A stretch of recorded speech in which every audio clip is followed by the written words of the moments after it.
Hello everyone, আজি আহিছো আকৌ এটা কেকৰ ভিডিও দেখিছেনে মই দুটা কেক লৈ ললো মই কেক কিটা এনেকৈ কেক টিনৰ পৰা উলিয়াই ললো বহুত দিনৰ মূৰত মই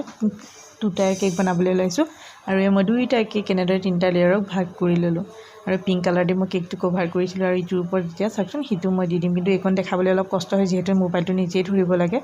আৰু এয়া মই কেকটো এনেদৰে ৰাখিলো পিংক কালাৰত বাটাৰফ্লাই লগাই দিছো ফক্স বলো লগাই দিলো আৰু বাৰ্বি ডল এজনীও এনেদৰে দি দিলো ভতিজাজনী বাৰ্থডে আছিল যেহেতু কেকটো মই নিজেই ঘৰতে বনালো আৰু এয়া আমাৰ বাৰ্থডে গাৰ্ল গৰাকী দেখিছেনে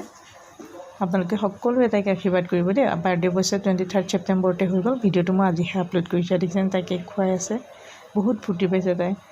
এয়া নিজেও খালে অলপ আৰু তাইক ক'লো তুমি ফটো আৰু ভিডিও বনাম তুমি পোষ্ট দিয়া তাই দেখিছেনে কি ধুনীয়াকৈ ঘূৰি দিছে এইজনী আমাৰ ধুনীয়া ছোৱালীজনী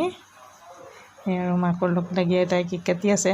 আজি মোৰ মিনি ভ্লগটো ইমানেই আছিল যদি মোৰ মিনি ভ্লগটো চাই আপোনালোকৰ ভাল লাগিল লাইক কমেণ্ট এটা কৰি দিব